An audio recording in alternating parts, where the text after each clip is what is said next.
Guys, it's me, Luke. I'm putting you again. Welcome back to another video. And today, I have the first episode of the Ackerton documentaries. I don't know if you watched my third Cinnamon story or not. If you watched to the end, you would realize I started a series involving those characters. I mean, yeah. Now sorry about the break. Since I am filming this on a Monday, I didn't expect school. I'm filming this on a Monday, even though this is coming out on a Saturday. You know. And my school is letting me off for summer vacation on Thursday. You know what? Yeah, you guys can do this if you want. Let me know whenever you get out of your school for the summer break. If you already do it. If you already did it, let me know if you already did it. That's all. Yeah, you can do that now. I don't care. I need to check my channel anniversary because I don't know when my channel is. Okay, let's get on to it.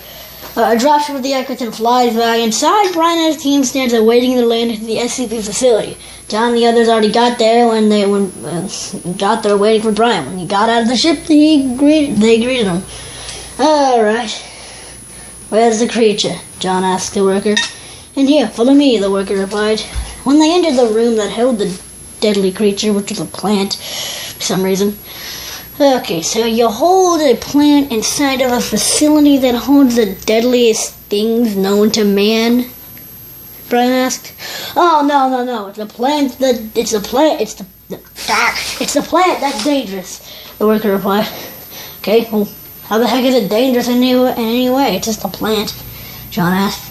Well, you see, I heard that someone was walking along on a hike with his friends to help him recover from a coma.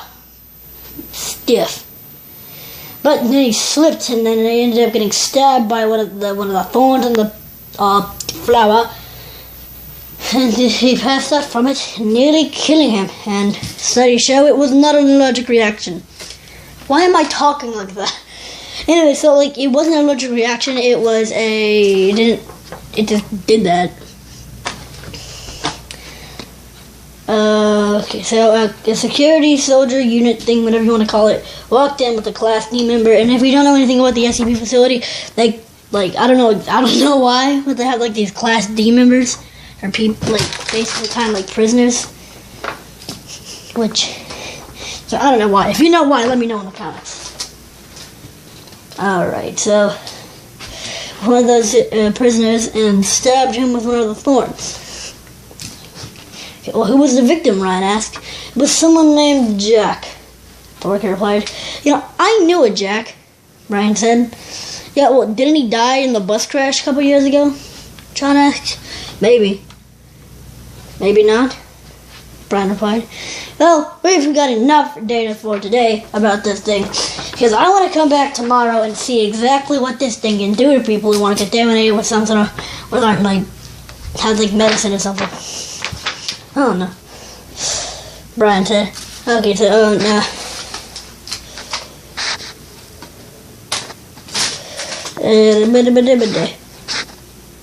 I lost what it was. So the next day, they came back, but Brian was late. He was the guy who wanted to see what it can do, and he's late to show up. Okay, so when they entered the holding cell that contained the prisoner that was stabbed with a thorn, inside they didn't see a prisoner. They saw some sort of blob. It was an abomination. Oh my God, what the heck is that thing? Ryan exclaimed. Ryan stepped in front of the cell door, finally coming in, and pulled out his handgun. The one he used in the third story. I really thought he lost that thing when he was fighting Superman. Anyways, he pulled out his handgun and shot the creature several times until the clip was empty. Jesus Christ, I am never eating Jell-O again, Sean said. They went back to the room that held the plant, but when they came in, they just saw the security unit stabbing 5 more prisoners with the thorn. Yeah, we're gonna have to stay overnight, John said. John got out his phone and called his fiancée. His name was Brittany, if you didn't see it in the third story, or the second story. John has a fiancée now after 10 years, 2 years ago. Like, it took him, like, a time of 2 years between the first and second story. He has a fiance. I don't know. It's very confusing. I mean, I wrote the story, so, I mean, not even I know that. And I'm the writer of the story. Okay. Alright, the slaughter that he was staying very late. They entered a highly armed security room to view all the cameras and check for any, like, outbreaks or something. Okay, so why are we in here, Ryan asked. To make sure no outbreaks or something happens, Brian replied. About 5 hours in, they woke up to the sound of sirens. What the heck is that? What is that? Brian asked. John checked the cameras and said, yeah, they got out. Mass infection all over the facility, he said. All right, I'll get reinforcements, Sean said. About 4 minutes later, the reinforcements arrived, breaking through the door. Immediate gunfire from the Echo Tin and the surviving staff. Brian, John, Ryan, and Sean got out of the room, guns blazing, even though Brian was the only one armed with a weapon.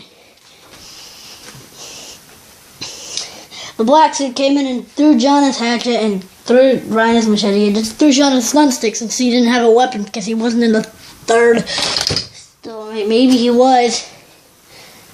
Maybe he wasn't. Yes, he was. I'm so stupid. How the frick did I forget that? Okay, so they went into fierce combat, but the creatures weren't fighting back and said they were going towards cells that held very dangerous SCPs. Fall back, a soldier said while he was going back to the ship. Send them to 13 million, John commanded. With a press of a button, several robots dropped down from the ship, leaping towards the creatures. Soldiers shot several creatures while they were on the ship, preparing to board off. A blue 13 million robot walked next to John, and between the time period of... John has his own freaking robot now. What the heck? How about we just throw in everything? How about we get everyone their own freaking robot? How about we blow up the entire Earth in this story? I know, nothing makes sense when I write stories. Okay. So a blue 13 million came up to John. Oh, hey Delta. That's the robot's name. Never thought I'd see you here on our first mission, John told Delta. Alright, go get him, John commanded. Delta leaped out of the freaking ship and just started destroying the creatures with his golden acquaintances, tearing through the creatures. Once enough creatures were killed to stop the outrage, the robots quickly got into a ship, avoiding the other creatures that were coming towards them. Yet they launched missiles over the facility, making sure all the survivors were out beforehand. They never went back. But some might have survived. Yeah, that was it.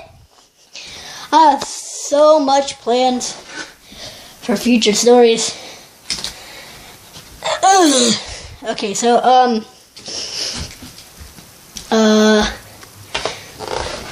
I'm starting to run out of story ideas, because, like, I already have a couple in the bag I'm ready to take. Not exactly, it's not an actual bag, it's just like a metaphor.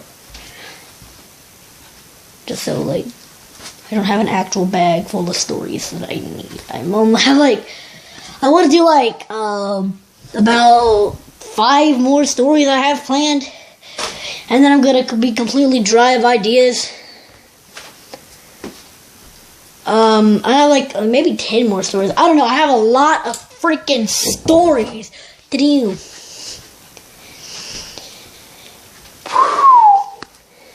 Yep. I got a lot of ideas. It's gonna be like 2019. Like, a freaking brain doesn't work. It's already 2019, Luke. It's gonna be 2020 by the time it's gonna be 2020 by like half the time, by like when I'm done with half of the stories. I have a lot of stories to go. A lot more interesting characters. Plenty of crossover, but I'm not gonna tell you which one's which and all that stuff. Cause you know what? Okay. I will explain everything later. in the next video. And I will see you next time. Goodbye.